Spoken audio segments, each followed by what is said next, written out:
I would say that, and I'm hearing what you're saying, and I totally agree. But I think it's also using busyness as a weapon, Ooh, because it can be, you can use busyness to avoid the other things that need to be dealt with. So you have to make a conscious decision about how you're going to spend your time.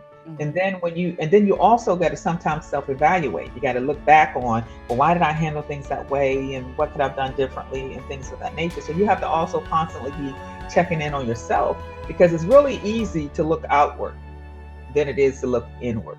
Today will be the day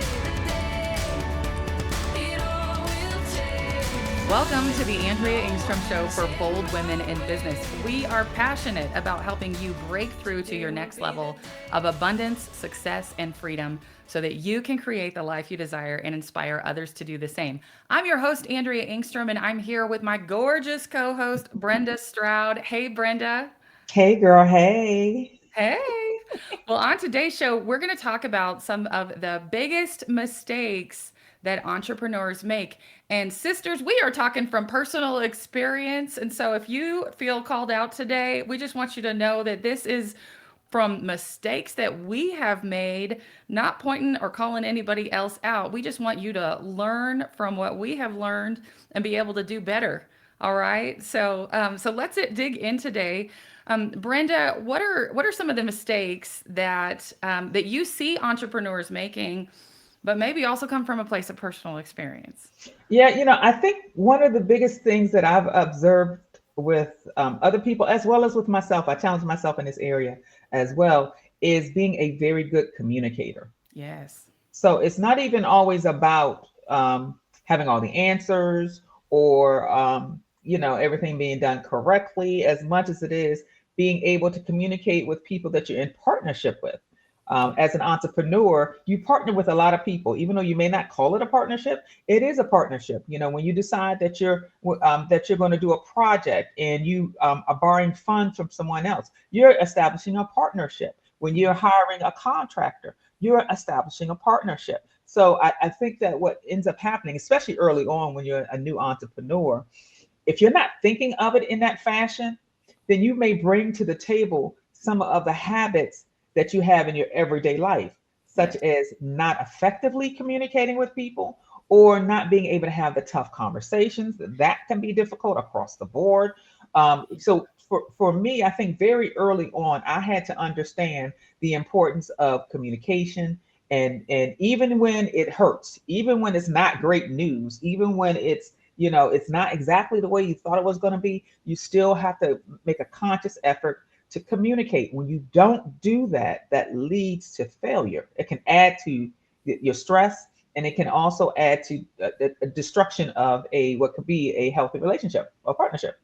Absolutely. And I think this for me has been one of the most important and most difficult Yeah. things because my programming from childhood is to be a people pleaser. And what that translated to was actually avoiding Yeah. uncomfortable, hard conversations. Because I can think of time and time again, and this is what sent me to therapy when I had my branding agency was I literally booked an appointment with a therapist because I had a team member who I had hired that I considered a friend, and that relationship was not working out, and it was Mhm. like soul crushing. And I was like, I need to know how to have hard conversations and still be okay. Yeah. Yeah. It gave me so much anxiety to have to either call someone to accountability or share bad news or have to like renegotiate a relationship that it literally sent me to therapy. But can I tell you how grateful I am? Because I needed therapy for so many other things. Yeah. That was just how it was showing up in a way that I could articulate it. I was Hmm. like, I am stressed because of this. And boy, that I mean, therapy served me well for so many other things that happened in my life after that. That was before I got sober. But I got to tell you, today, even right now, today, one of my biggest challenges that I can tell you across the board is having difficult conversations is really uncomfortable. And I am growing. This Yeah. is something I'm growing in, I would say every week, every month. And girls, be careful, keep, like praying that God will help you to be better at having hard conversations, because you know what He does to develop character in you. He gives you opportunities to practice Yeah, having hard that's conversations. right. That's right. That is so true. I think for me, one of the as you know, I'm a retired police officer. My background is behavior science, all those things, and and one of the things you said that you experienced, I also experienced, which is I have been going, or have had a therapist probably most of my adult life, and I think that has helped me to face difficult conversations and understand the importance of having difficult conversations, because when you don't have those difficult conversations, it can affect you internally. It can affect your health, because Yeah. it's stressful when you're battling it around in your head, because you're having a conversation, you're just having it in your head. Yeah. You're not having it with the people you need to have the conversation with. So therapy helps you to get it out of your head, and gives you the words, and helps you to find the words to have that conversation. And what ends up happening when you do finally have difficult conversations, if you're the person that tends to avoid that, you feel better. And then you also realize, oh, wait, that's not as bad as I thought it was going to be, nor is the conversation the way it comes out in your head. Hmm. So I think that is one of the, one of the most important parts of who we are, that can affect our relationships across the board. Although we're talking about business today, but it affects your relationships across the board if you're not an effective communicator, regardless of what it is you have to share. The only way people that you're in relationship with knows how you feel and where you are is if you tell them. They're not mind readers. They Yeah. cannot, you can't assume that they know, and all those things. Hmm. So that can be very destructive in business, as well as in your personal relationships, whether it's with your siblings, your parents, your husband, your wife, or whatever. You have got to verbalize what's actually going on. Now, when you don't verbalize it, well, let me say this, I'm saying verbalize, but it can be communicated in more than one way. Yeah. If you find it difficult to verbalize, difficult to say things that are difficult to you, you can put it in writing. You can send an email, you can send a text, anything to get it out. Yeah. Anything to say, hey, I'm not going to be on time, hey, I'm running late, hey, things that are not going the way that I thought they were going to go, whatever that is. You have got to make it a priority to share that with whomever you're in conversation or relationship with, that's affected by the thing that you're avoiding. Hmm. Yeah, It's unmet expectations are killers yeah, in relationships, and it goes yeah, both ways. So I yeah. find myself avoiding hard conversations when I have requested something, or asked that it be done this way, and then it is like, if my expectations not met, calling someone to accountability, whether it's a contractor or a team member or someone that you've hired to do something, but it works both ways. And so if Hmm. you have communicated an expectation of a promise of how something will go, or what you're hoping will happen, if it doesn't happen that way, that's the other part that we can sometimes get really anxious about, is going back and communicating, Yeah, hey, that, I need to manage your expectations. I thought that I could do X, and it's not going to happen. yeah, So as soon as there is knowledge on your part of a broken expectation, we've got to communicate that, because if we don't, then that's what creates friction in yeah, in our relationship. So whether that's with a client, a partner, a team member, or someone you love, yeah, if you've communicated that you will do something, and you've recognized that you're not gonna be able to deliver on something that you had stated an expectation, or given someone else an expectation, we've got to be able to communicate that. So absolutely. love this topic. The Another mistake that I see new entrepreneurs making, and I would say not even just new entrepreneurs, and again, this is something from personal experience Hmm.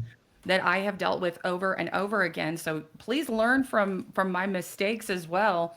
Is mistaking busyness for productivity.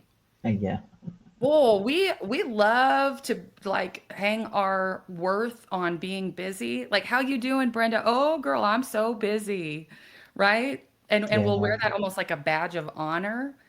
And I tend to like love to and it's a workaholic tendency in me Hmm. where I just like I love to be busy. And then I also say I love to have freedom and flexibility. And so every week I have to call myself back into accountability around, is what I am dedicating my time to actually productive, or am I just putting busyness? So if we look at our to-do list and what is it that we're doing that actually moves the needle in our business versus being something maybe that we could ask for help with, Yeah. or it's just something that we don't need to do. You Yeah. know, Yeah. it's like that could actually come off the list because it's not going to be a productive activity compared to the other things that really require our attention or that are moving our business forward. So busyness as something that we're allowing to creep in instead of focusing on productivity. Yeah, I would say that, and I'm hearing what you're saying, and I totally agree. But I think it's also using busyness as a weapon, Ooh, because it can be, you can use busyness to avoid the other things that need to be dealt with. So you have to make a conscious decision about how you're going to spend your time. And hmm, then you also got to sometimes self-evaluate. You got to look back on, well, why did I handle things that way, and what could I've done differently, and things of that nature. So you have to also constantly be checking in on yourself, because it's really easy to look outward than it is to look inward.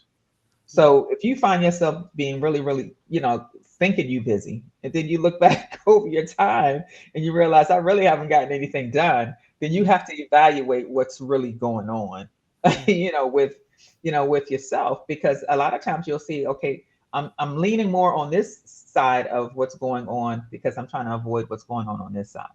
Oh, that's so good. I think Yeah. yeah, we absolutely will use busyness as an excuse or a reason Hmm. why we weren't able to accomplish something that we had set either to do what we said we would do. Oh, but I got busy, Yeah. right? But yeah, and it's interesting. I had one of my own team members that reached out and said, "Hey, this is really important, but I know that you're really busy." So Mm. she kind of was letting me off the hook for doing something that is really critical in the business.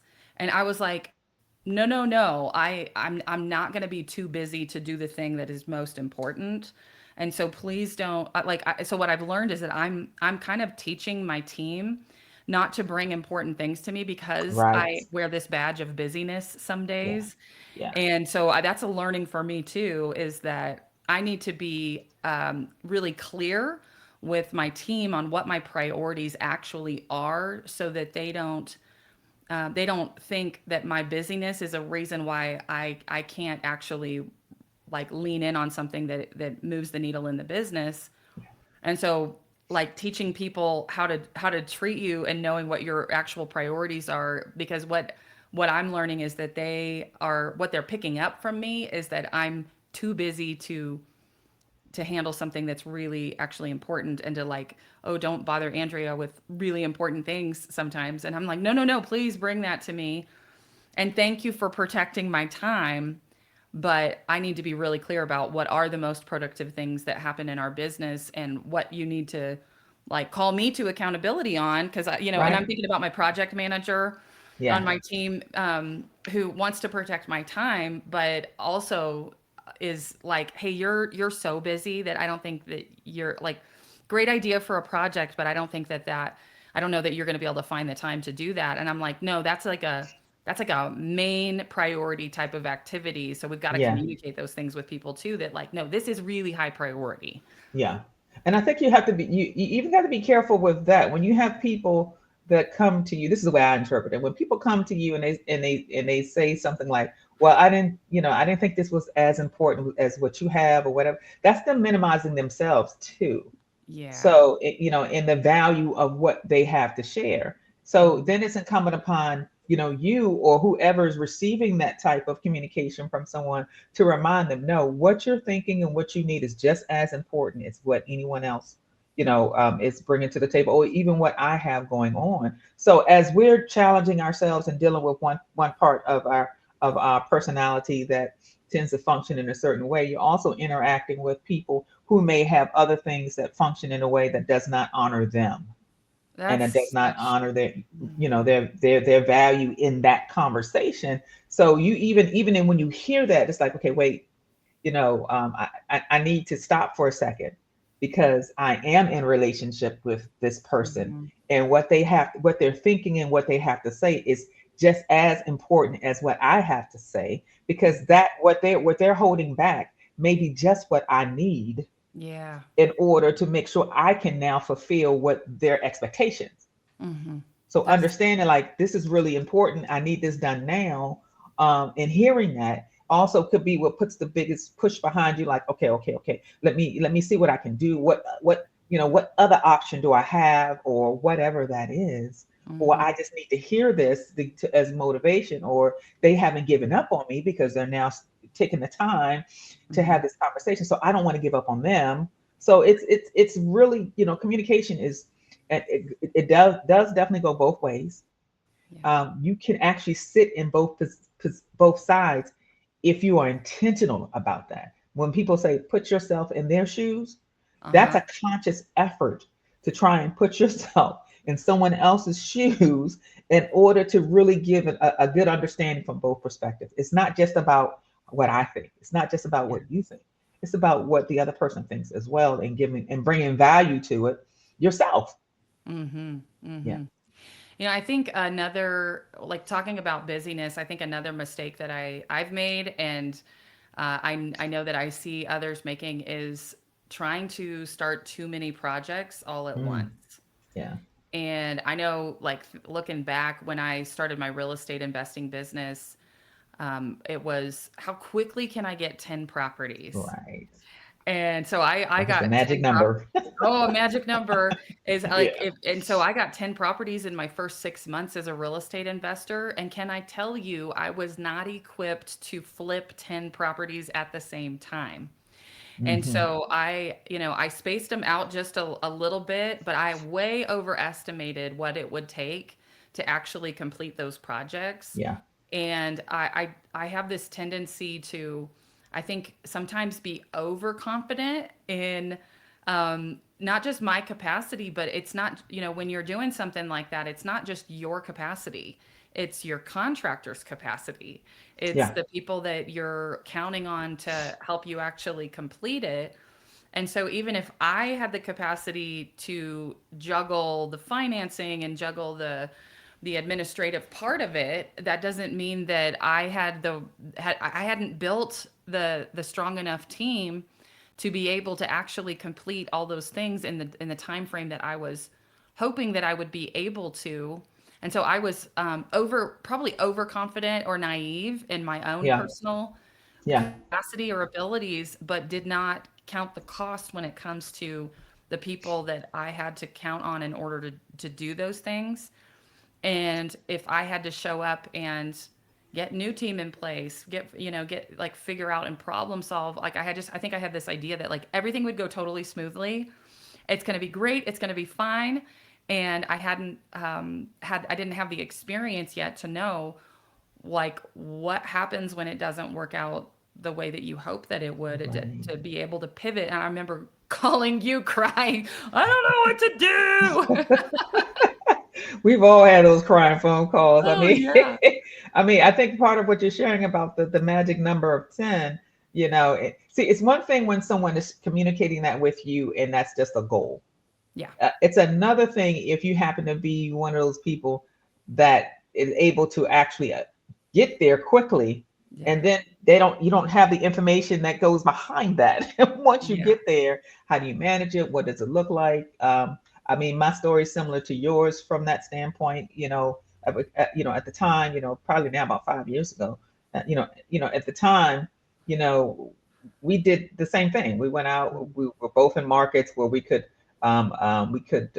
purchase those properties very quickly and jump into it, but there wasn't a lot of understanding about having the crews to manage that number of properties, hmm or just all the things that go behind it. What if this happens? Like even now, I hmm don't know that we ever really talked about what happens when when the economy begins to collapse, Yeah. when when everything goes sky high in pricing, and then all the lenders get very conservative, that it Mhm. almost paralyzes this industry that we're in. Mhm. So when you don't have when you're not thinking about those kind of things, I Yeah. know that's different than what it was 5 years ago, but when you're not thinking about those things, then you can't begin to put the things in your back pocket that you're going to need to be Yeah. prepared for those kind of things, or to know what it could potentially look like. Now, it is something that we can survive, no doubt. Yeah. But one of the reasons why I think that the obstacles that we run across as entrepreneurs can take people out is because they didn't think about what if.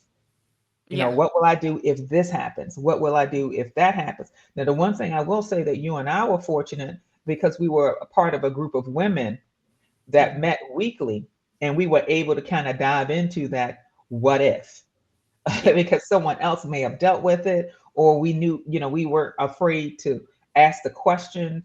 And that's another thing. You want to be in a space with people that challenge your thinking, that that will have the tough conversations with you, that will help, that will provide wise counsel, for you, when you run into that wall, or you run into that unexpected thing that occurs when you're in business.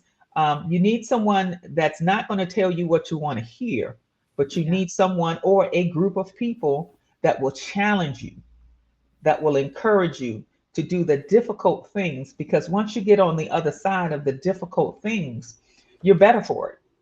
So I think that Yes. was one of the things that you and I both had at the time that Mhm. helped kind of, I know for me, that Yep. helped kind of, push me forward through some of those moments of tears and moments of, disappointing in myself. Yeah. Some of the things that we've experienced over the last 5 to 6 years as an entrepreneur. And I mean, I can sit up here and try and describe myself as a new entrepreneur, but I'm not as new as I I used know. to I be. know. As I used to be. There's been a lot of bumps in the road, but guess what? If I had it to do again, would I become an entrepreneur and invest in communities like I do now? Would I buy properties and all those things? I would. I would just do it a little different than the way that I did it before. I don't regret that, Right. because you have to learn. If well, for me, I'm taking the bumps that I've experienced, the bumps in the road and the delays, all the things, as learning experiences, and I'm fighting very hard to continue to find a solution. I'm not one that avoids things and tries to run away. So I really want to encourage people: if you find yourself being the kind of person that avoids difficult things, or things are not going the way that you expected them to go, or whatever the case may be, I encourage you to fight against avoidance, and Mhm. facing whatever it is that's before you. Find a good circle of people to encourage you and support you when you as you move forward. Have the difficult conversations. Have them with yourself first, and then with the other parties that are involved, whether it's verbally or in writing. Say what needs to be said. That will allow you to move forward and continue to fight to find that solution. Yeah, I think, one of those other mistakes that I see entrepreneurs making is not getting wise counsel. Ah, And so you described putting yourself in a room with people that you can trust their advice, their counsel. Someone who's gone through something similar is always going to be a wise counsel compared to just like asking your girlfriend, like, hey, mhm. I'm in this situation. What do I do? And she's like, girl, I don't know. I've done that before. But when you surround yourself with people who have been through something similar and can draw lessons from it to share with you, can give you an outside perspective, that's one of those things that, like, if you are trying to do something new or something hard and you're not in a place where you've found someone that can speak to your situation, and not just the challenges that you're facing but the identity Yeah, that you need to step into, and can call you to that, and also just speak life into you. yeah, And it's not just hype girl stuff like, oh girl, you got this, high five. No, like, it's more like, I know that you can do hard things, and I know that this is a hard thing, and I'm going to walk alongside you while you yeah, do this hard thing. Yeah. There's a scripture that God gave me last year. Proverbs 23:4 says, "Do not wear yourself out to get rich. Do not trust your own cleverness." Hmm. And for me, this is like, not only does it speak to that thing we talked about earlier about busyness versus productivity and just being so busy and calling it something that's like, oh, I'm working really hard on my business, but it's really being busy. But it's Hmm. also the second part of that is don't trust your own cleverness. And so we've got to make sure that we surround ourselves with someone who can give us good direction or listen and help us come to a wise conclusion on what is that next right thing to do. Like, what's the next step to take? Because sometimes we can get either distracted by busyness and we'll focus on that and try to avoid doing the hard thing, or we can just feel paralyzed, Yeah. right? Yeah. Yeah. By You indecision. get, that's true. That is so true. I just think we just have to make sure we not only are having the tough conversations, but that you're respecting the people you're in business with, Hmm. as well as respecting yourself. As well as Yeah. respecting yourself. So it's not, and I think that there are times when at least from the outside looking in, because I'm more or less not just talking about myself, but some of the things that I've observed in other people. There are times when it can, if a person's unhealthy thought, which is us against them, me against you, and now you've gone from a partnership and a team effort to one against the other, and that's not a healthy place to be when you're in a partnership with someone, Mhm. because whether it's professional or it's personal, now you're starting to go towards the demise of that relationship than you are going towards the common goal of coming out of it as successful as possible. So when you Mhm. shift from being on the same team in the same on the same side, which is trying to create a win-win situation, to now it's me against you, you're I mean it's hard to pull back from it, the demise of that relationship, if you're not able to kind of get back on the same on the same side of the topic or of the situation. And I never really thought about it that way until kind of now, because I'm divorced. I was married before and I'm divorced, and when I think about what happened, or how did we go from standing together at an altar to now one versus the other. It's whenever that we got to that point where we went from standing next to each other to standing across from each other. Mhm. You know what I mean? So I take that same thought process and apply it to all of my relationships, my friendships, my business relationships, all of it. It all starts with a mutual understanding Mhm. and a mutual agreement. So if you're not taking the time to assess those connections and those relationships to make sure that, hey, that we're still on the same side, even if one person thinks that you're not, you can Right. only control yourself. I'm still on the same side as you, which is trying to find a win-win situation for us both. If you don't constantly check yourself to make sure you're still there, then that could add to the demise of your partnership, your friendship, your Mhm. relationship. All the ships that we are a part of. You're jumping off the ship, Mm, and yeah. when we don't want that. So I say all this to say, face your difficult topics, have the tough conversations, regardless of what it is and what it's about. Because once you have it, and you both have you both have somewhat of an understanding where each other stands, that will help to move forward, and you won't be standing in the same space Mhm. after you have the conversation. You would have taken a step forward, hopefully towards a common goal. Mhm. Yeah. Yeah, and I think, and I'm kind of going back to what I talked about earlier in Mhm. getting wise counsel. And for me, like, to have hard conversations, I needed wise counsel from a therapist. Yes. I also got wise counsel from coaches, from Hmm. mentors, people who, and I think one of the things that's really helpful in getting wise counsel is to talk to someone who's been on both sides Yeah. of a situation. Because if you're on one side of a situation, but you don't fully understand what the other person is experiencing, To talk to someone who has been on the other side of that kind of conversation is also super valuable to be able to put Yeah, yourself in their shoes, so that's that right. wise counsel can help with those difficult conversations, which is one of the most stressful parts of doing business for me anyway.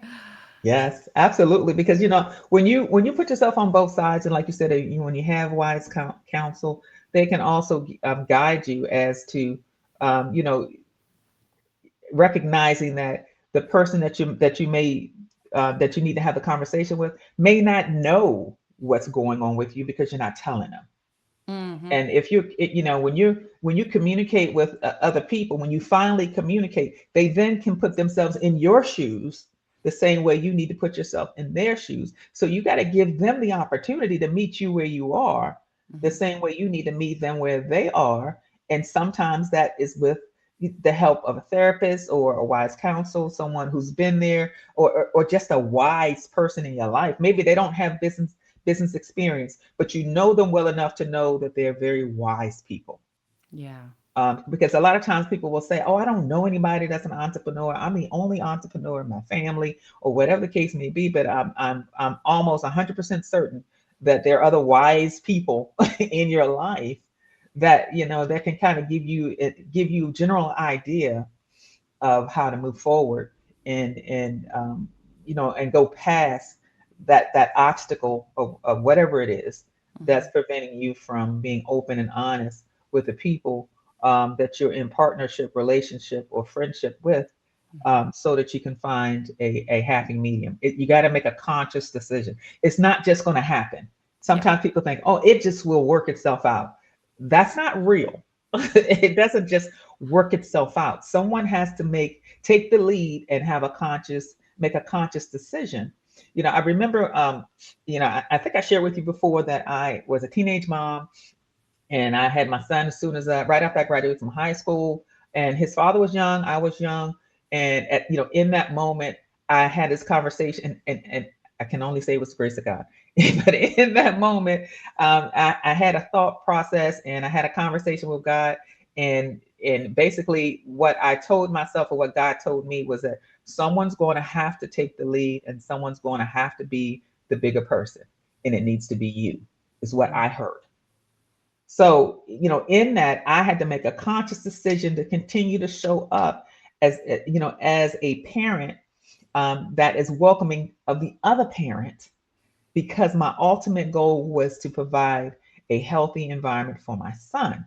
So that meant that if there were disagreements that were not healthy disagreements, or a little bit immaturity that kind of stepped in, I decided to be the bigger person.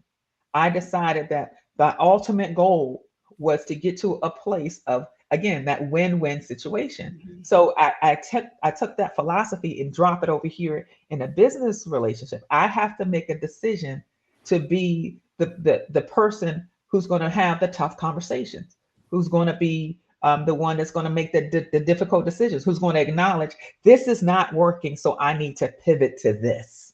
Yeah. You know what I mean? So Yep. you do have to step into that and decide that I want to be that person. Now, if the person on the other side is also having the same thing, then you got two opportunities to be successful. Yeah. Yeah, absolutely. And I love that you brought up like a personal experience that developed the character and the identity in you of knowing how to handle things in the future. And I totally relate to what you just shared, because after my divorce, when my girls were like 5 and 7, um, I everybody asked like, how are you guys working so well co-parenting? Like we would show up to the same kid function and be really cool with Yeah, each other, and we would yeah. hype each other up even on social media, like because one would post pictures of what's going on with the family. We were like, yes, like love this. And Hmm. they're like, how are you so okay? Yeah. And I just like the thing I would tell people is I made a decision to be kind. And I learned that decision because I was not kind leading, like during there was things that I did not handle well while we were married. And when I was like, wow, this is really over. Now I don't have to continue I don't have to continue being, showing up how I used to show up. I get to choose to be different Yeah. now. And if the motivation is because we've got to be like business partners in co-parenting. Mm-hmm. And I just said, I'm going to treat this like a business partner, and I'm going to treat them with kindness the way that I would someone that in a business arrangement with, because Yeah. we had written agreements, we had to communicate well, we had to be respectful. And I know that doesn't always happen in everybody's situation when it comes to like separating and co-parenting and all those things. But can I tell you how that lesson, like Yeah. that I'm going to choose how I show up in this relationship moving forward, even if I did it wrong, made a mistake, they did things wrong, made mistakes, like we can choose how we're going to show up starting right now moving Mm-hmm. forward. Yeah. And so Yeah. old wounds, even old wounds of the past or old mistakes, or if there's a broken agreement, that does not mean that it has to be a toxic relationship moving forward. It doesn't mean that you have to show up as the old version of yourself forever. You get to decide. Yeah. That's You right. get to decide. And so the last mistake that I just want to dig into for just a moment, is that we have to work harder on ourselves than we do on our business. And I think Mm. sometimes we get so frantic and busy that we stop the personal development piece, and we just think, well, I'm going to make time for that later. And the reality is taking time to get your head on straight Yeah. every day, to spend time in the word or in prayer or in journaling or doing something that refills your cup, fills you back up with energy and clarity for what you're doing and why you're doing it. Sometimes we get so busy as a like when we're starting something new, or even as we're building something, that we will push that off as not a high priority. But the truth is like taking care of your spirit and your personal identity that you're developing, Mm-hmm. that has to be a high level focus, Mm-hmm. because business is as much a spiritual activity. It's going to Yeah. challenge everything. It's going to challenge your faith. It's going to challenge you to show Yes. up differently. You Yeah. can't, the W-2 employee that used to clock in and clock out is no longer like, you don't get to show up as her anymore. Right. You got to show That's up right. as the woman who is called, the woman who is capable, the woman who takes courageous action when she doesn't feel like it. And so we've got to step into that next level identity, and the only way to do that is to do hard things, develop that character in yourself, and be real intentional about what you're doing to feed your spirit and develop yourself personally. Absolutely. You got to take care of yourself. Yeah. I know for me when when there's so many things going on, and you're facing all the different challenges that we face, and I had to learn how to take 5 minutes and step away. Mm-hmm. Give yourself 5 minutes. Okay, let's start there, because that it for me was self care, because I'm a giver. I am the kind of person that has always taken care of other people. So I had to learn how to take care of myself and give myself 5 minutes.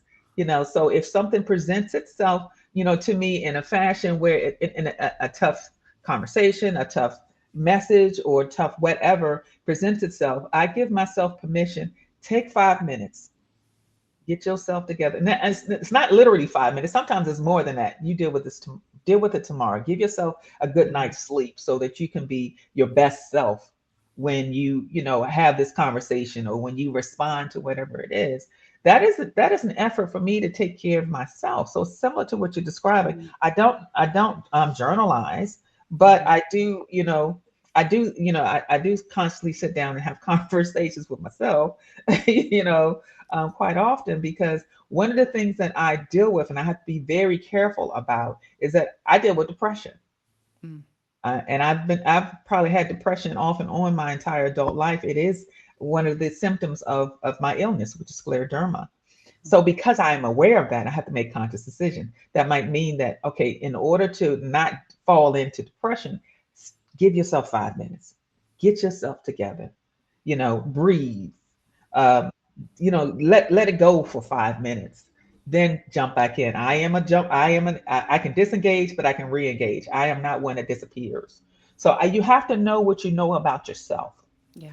to make sure that you continue to take care of yourself and Mhm. you can be as healthy as possible. Because ultimately, in the end, what do I know? I'm going to find a solution to whatever it is that I'm dealing with. I am willing to sacrifice it all to find a solution to whatever it is I'm dealing with. Like what I mentioned about my son, my ultimate goal was my son, and is that he had a relationship with myself and his father. Now, what my relationship was with his father in the end, that was for us to handle, but I wanted to make sure that we both showed up for him. So in the end, regardless of what it took, I was going to make sure that we got there together and that my ultimate goal was accomplished, which is that my son had a full and healthy experience despite the fact that his parents were going in two different directions personally.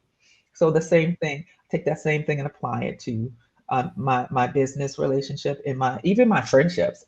You know, it's more or less, we can have the disagreements and we can move towards the unexpected, but ultimately in the end, we're going to get to a place where it's a win-win situation. It might be around the corner, up the hill, and around the mountain, and all that, but I'm going to make sure I get there, and I bring you with me. So that's kind of for me. That's a healthier thing because that's me taking care of myself.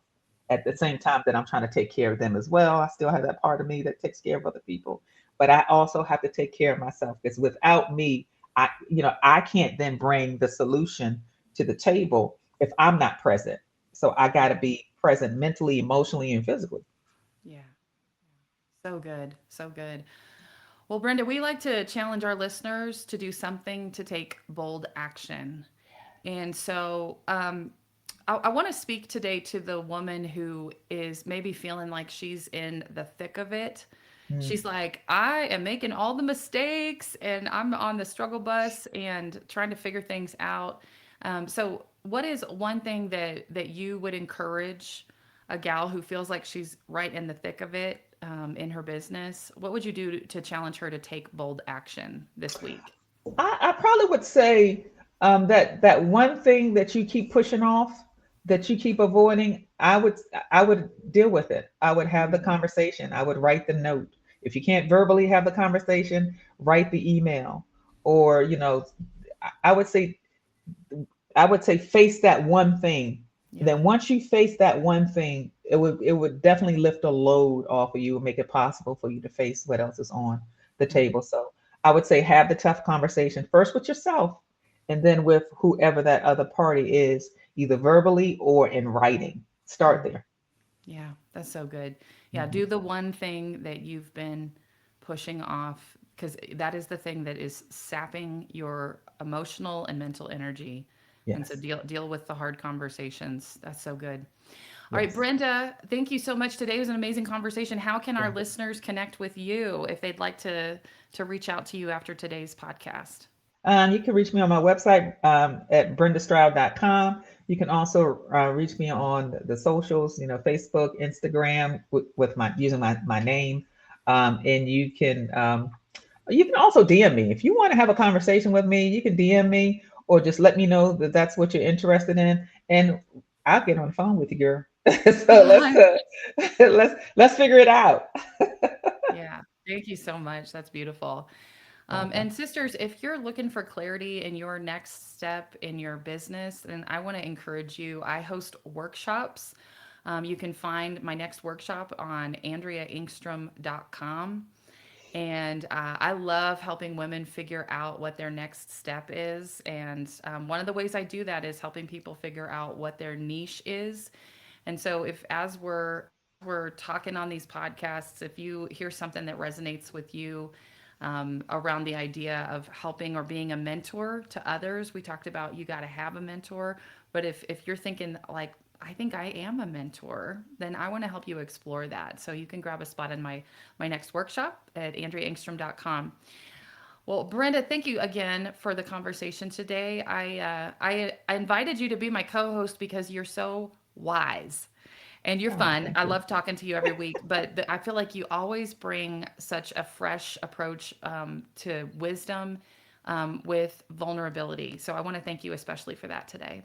Well, thank you. I appreciate you saying it, and I receive it. Thank you, Jesus. Yes. All right. And you are such a blessing as well. I appreciate you even including me, in your your podcast and being able to communicate with, with our listeners. So I appreciate you putting the trust in me and being a part of this conversation. And I think it's meant to be. Thank you so much. Yeah. All right. Well, till next time, I'm Andrea Engstrom with Brenda STROUD, and we are your sisters in business, encouraging you to take action on your dreams. Show up to your life with power and authenticity. Be bold, be tenacious, and make it happen. Bye. Today